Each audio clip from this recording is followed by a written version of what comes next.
Yeah. Perfect. Move it. All right.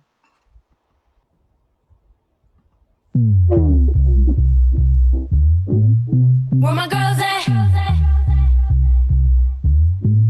Where my girls at? Independent, free spirit. Ooh, we some serious. Where my girls at? We link up in a cool minute. Where my girls at? It's going down, down. Where my girls at? It's going down, down. It's going down tonight. We going out tonight. Yeah, right. We going out tonight. It's going down tonight. Yeah, right. It's going down tonight. We going out tonight. Yeah, right. We going out tonight. It's going down tonight. Yeah, right.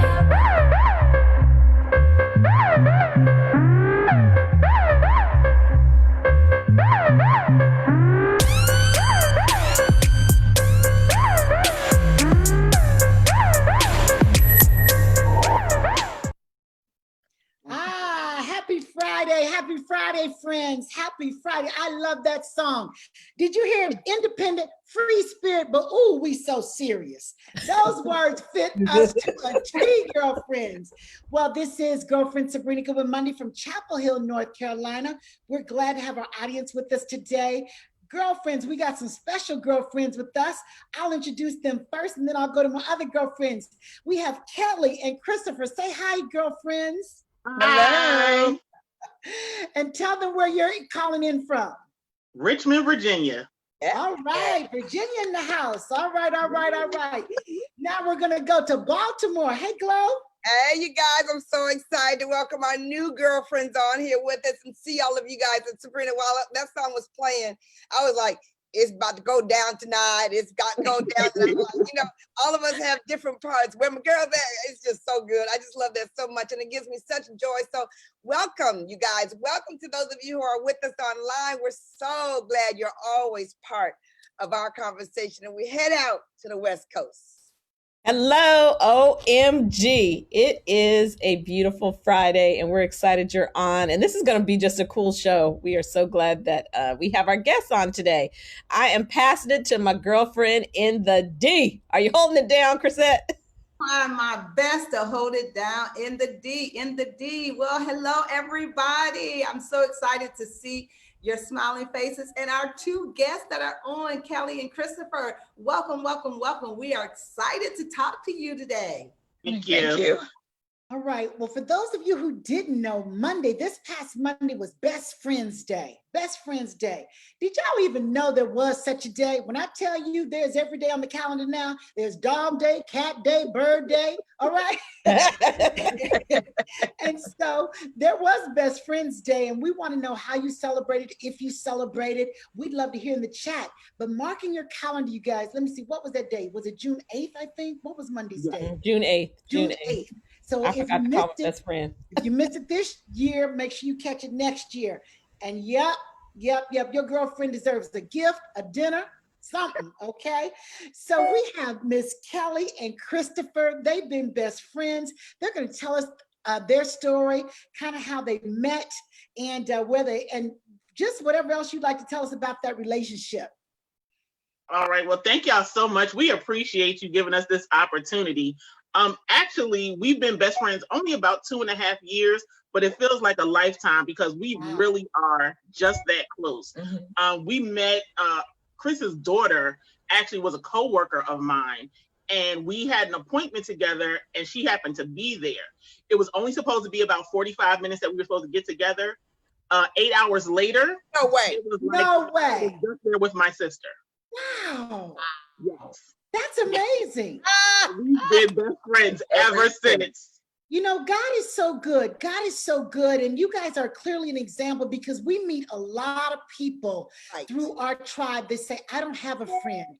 They think it takes a long time to get a good girlfriend because they hear all about these 20-year relationships, these 30-year relationships. So how encouraging is that in just such a short period of time, you guys are a match made in heaven. I'm so happy for that. Oh my goodness. So Christopher, tell us what makes the relationship work. I think makes the relationship work because sometimes we agree to disagree. We have different opinions, and I think the different opinions kind of balance us out. So, and we have a lot of different things in common. Some of the things I like, she likes, some things, or we're constantly introducing each other to different things as well. So it kind of works out. Sometimes we're each other's shoulder to cry on, sometimes just bouncing opinions and thoughts off of each other.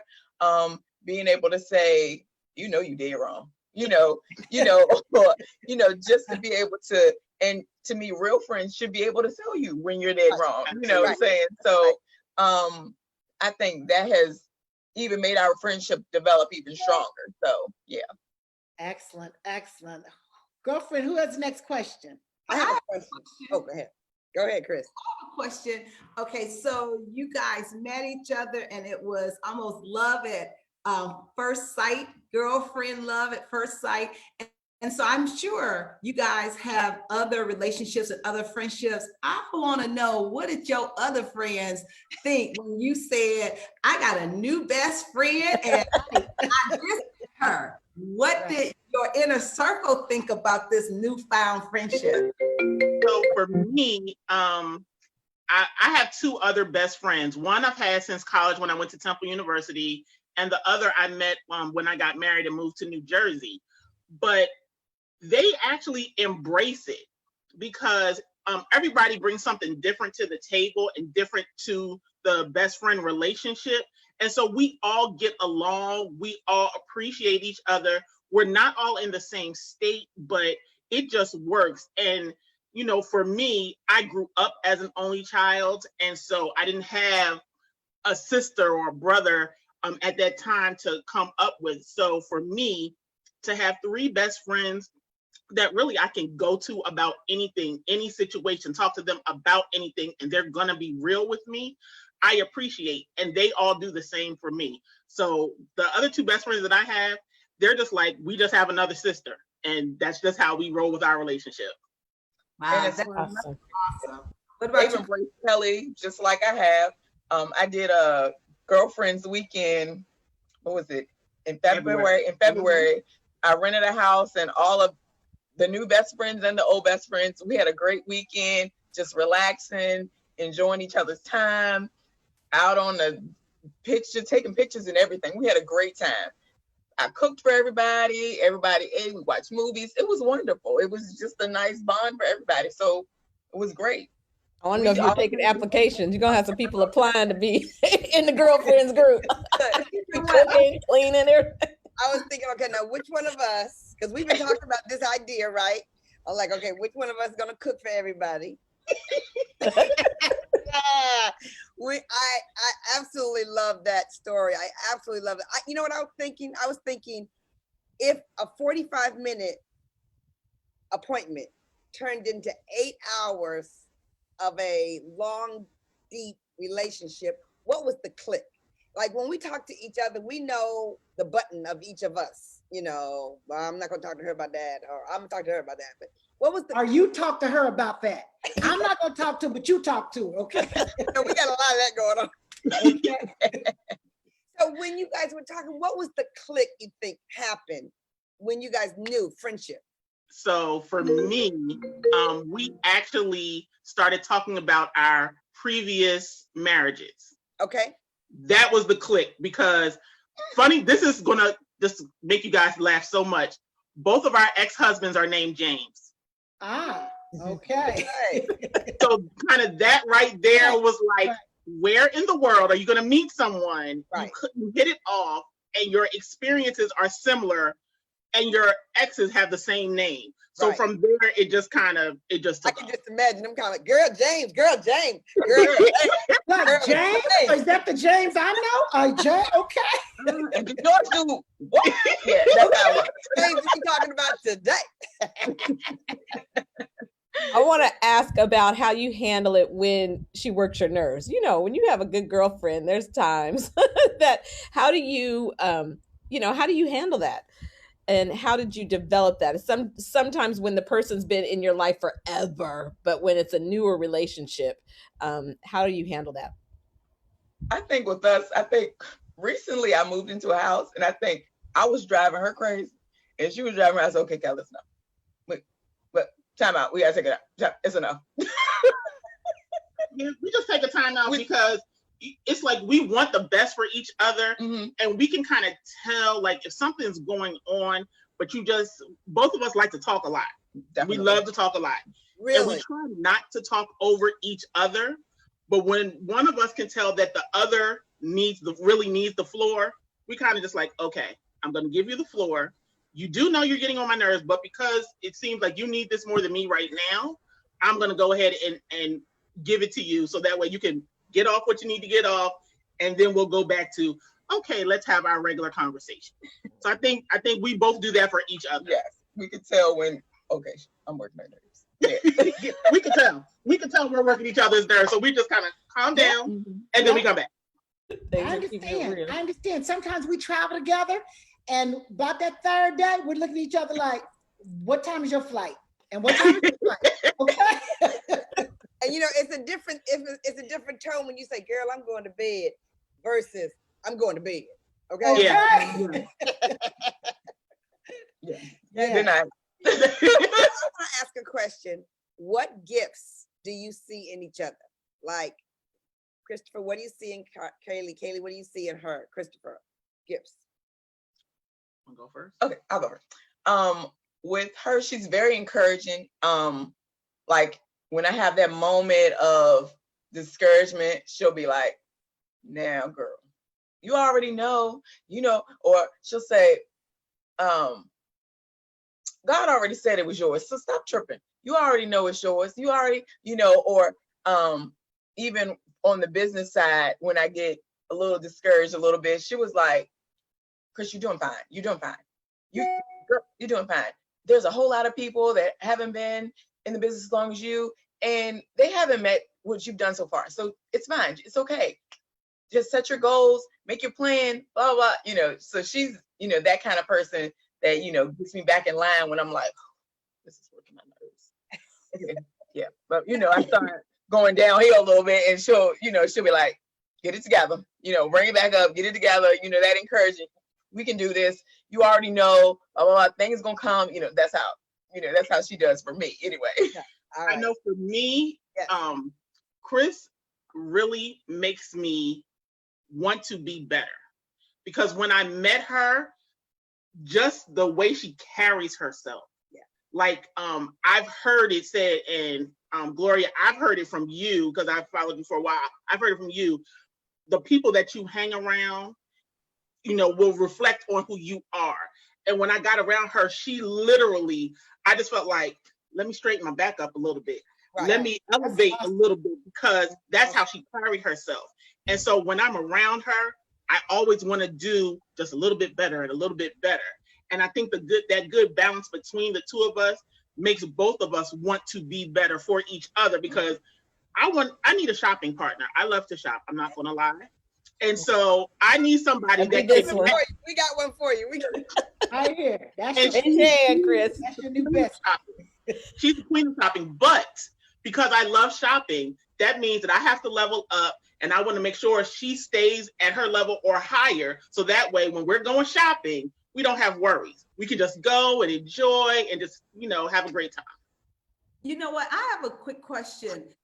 I can tell that you guys have healthy relationships. We can just tell in the conversation. You can tell when people are happy with their friends. It shows up in their smiles. It shows up in their energy. It shows up in their conversation. So our tribe, they're listening and they're watching. And as Sabrina said, many of them have said, I really want to have I really want to have some good girlfriends in my life. So what would be, you guys, your top 2 to 3 things that you would say to our girlfriends listening that really are hungering to have these type of relationships? What would you tell them they should look for? And what would you say they need to become in order to attract the kind of girlfriends that you guys have been able to attract to yourselves?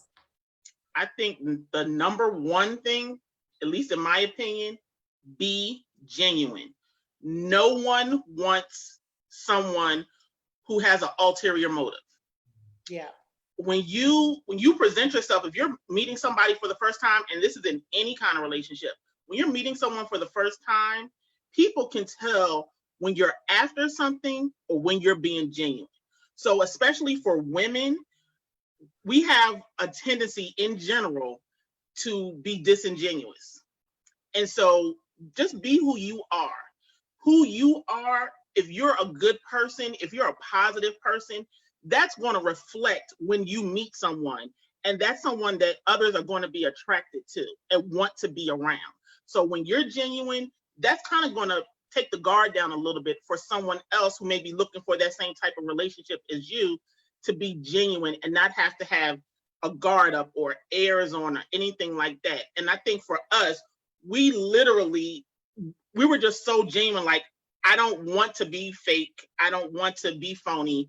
This is who I am, and who I am is good enough. And so for me, that's that whole genuine thing. And that's why our friendship works, because we are who we are.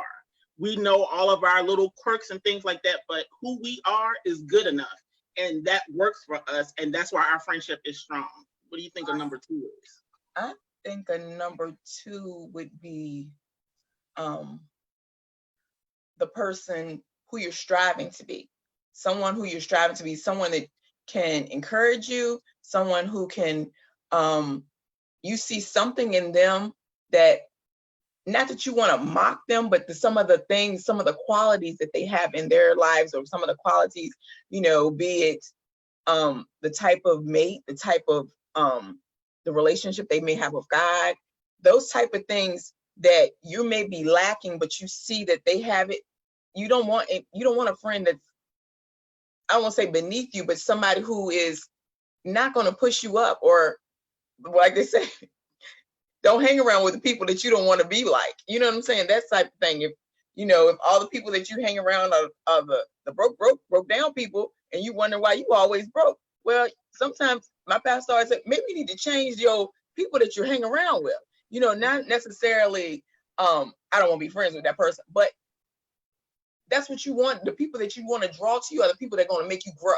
And I think or make you strive to do better, make you want to be, maybe I need to listen to her. And, maybe she's doing this, and this is, this is working for her. This is an encouragement. Maybe I need to try that, because obviously what I was trying wasn't working. So let me see what, looking for those positive attributes that can help you in your own life. Absolutely. And we get that, women that elevate you. Sabrina, I love what you say all the time, women that celebrate you, and Exactly. women are going to push you to be the best version of yourself. And I'm sure, all of us could say, when I look at my girlfriends here today, every single one of them, I have gleaned from them, I have learned from them, and I know I'm a better person because they've been in my life. So I totally get it. Absolutely. And Chris, you always say, show me your friends and I'll show you your future. And that summarizes totally what you guys said. They did 2 points. Was there one more point that they wanted to give us? I think the last point maybe would be just be genuine, and just be honest. I mean, the world today is so full of so much chaos, and people in general are looking for real people that are going to be real with them, that are going to understand or at least have empathy for them. Just be honest, be real. Don't try to be something somebody needs. Be who you are, because maybe who you are is what somebody else needs. And they don't need you to, put a filler in there or anything like that. They just need you to be you, because that's what they're looking for you to be you. And right now, more than ever, I mean, that is with what is taking place in the world today. I mean, we've talked to some of our girlfriends, even their husbands, being married to Black men, them coming home and just needing to share. And likewise with your girlfriends. I mean, honestly, not everybody's able to have, open conversations about what is taking place in their workplace and with the current situation in our country. And so more than ever, how many of us would agree we have had the girlfriend conversation? I mean, it is girlfriend conversation. If it wasn't, I'm sure you guys would say you've been there for each other and talked about what's taking place, right? during this time of COVID, for me, it like hit really close to home because my brother and my nephew both had it. So they both were ICU. My brother was on life support. They basically put him in a coma-induced state till they could get him to the point where they could build his immune system back up. My nephew was misdiagnosed with, they said he had pneumonia, so they sent him home on antibiotics. Come to find out, the COVID and they said they tested him for COVID, but apparently it didn't come through. They said, so when he saw the pulmonologist was able to see that the COVID had given him blood clots on his lungs. 24 years old, blood clots on his lungs. So this had hit really, really close to home for us. And then us not being able to go and visit, be able to see, other than just being able to pray and be able to have your girlfriends and your friends to be able to call on people that had a praying spirit that could be able to call on them to be able to pray and intercede along with you. This was really, like, when I tell people, I said, when I say it hit close to home, it hit close to home, you know. And, you know, a lot of people, that's their reality. I work at the hospital and I see so many people with a whole family and nobody went home. So, you know, we look at the fact of being grateful and blessed, and we're able to share that with each other and be able to, you know, I was like, girl, I need you to go into prayer right now. You know, those type of things. You know, it's good to have people that are like that in your life, your friends, your girlfriends, you know. Yeah. And for me too, I recently found out that one of my family members had been battling with the virus. Thankfully, she recovered from the virus, but also what's going on with our Black men. I have 4 Black sons, 4 sons. Lord didn't bless me with daughters. And for me, and they live in 3 different states. And so for me, just the combination of this pandemic where you can't get close to your family and friends like you're used to. And then on top of it, you have to worry about if my child goes out or if my brother goes out or if my husband goes out. When he leaves from me, I may never see him again because some police officer doesn't like the color of his skin, or maybe didn't like the way his face looked, or maybe didn't like the way he turned his body a certain way. And especially us living here in Richmond, you know, we've had a lot of protests. You know, for me, my son who lives in Virginia with me, he works at the same hospital that Chris does, but he works at a different location. And on the national news, you saw them burning buses here in Richmond. For me, that burning bus was right by my son's job. Wow. And my son takes the bus every day just because it's a convenience. So for me to see that, it's like, as a mom, imagine, what if my son was right there? What if he was on that bus? Through no fault of his own or anything that he did, this is a result because people are upset. And rightly so, because for decades, hundreds of years even, we have been put in a position to not be able to do things that other people can do. Not because we're not smart enough, not because we're not willing enough, just because we weren't given the ability to do that. And for me, it's just, we have to make a change. We have to make a change. And it's not to negate the people who don't think like that. Because every person that's against us, some of them, you know, they try to understand, they try to be empathetic, but can you really be empathetic? Can you really understand what we go through? And if you can, what are you willing to do to help? What are you willing to do to help? Because every cause needs someone to help the cause. And right now, we need help for our cause. And our cause is just to have an equal chance the way other people have a chance to do the same thing. That's all we're asking. Absolutely, man. So well said. So well said. Thank you to both of you for being on and for just, you know, speaking truth to power, being on and sharing your reality, giving hope to women that want girlfriends to say, oh my gosh, because sometimes you think if you didn't have your girlfriend from, you know, high school, that can you still, you know, at my age, get a new best friend? And you totally gave us hope. And so to our tribe that's out there watching, we want you. It's Girlfriend's Day was June 8th. We're just calling it Girlfriend's Week. So post a picture with your girlfriend and tag for us a friendship. We want to see you. We want to celebrate you, and even put in the comments, what are some of the tips that have helped you to maintain a great friendship? Go to theforceoffriendship.com and join our tribe. Sabrina was posting all in the chat. We taking girlfriends trips. When they let us out the house, we gonna do some fun things with our girlfriends, with your That's what we're girlfriends. planning. Connect, right? So So, we'll do it all together. We'll decide where we're going, and we'll get. Isn't that cool? We'll get all the FOF tribes from all over the country, and we'll have a meetup somewhere. yeah, That bring would your be BFF. Bring your That'd be BFF. awesome. It'd be awesome. Well, you guys, I want to thank our contributors to our fundraiser. My goodness, the tribe came through. You guys were so gracious, sending your donations in to Pure Heart Foundation. We're going to be able to gift them next week. And we just want to take a minute to thank each and every one of you who thought enough about that charge, that challenge, and you gave. And so thank you again to our tribe for helping us create a successful fundraiser, for sure. All right, well, girlfriends, our time is up. It was great as always. You got something to say, Katrina? Nope, I'm Oh, saying. I saw your hand up. You know, you always like, hello, hello. That was All right, have a great weekend, you guys. Love you. All right. so much. You guys one another. Make a difference. All right. Thank you. Bye.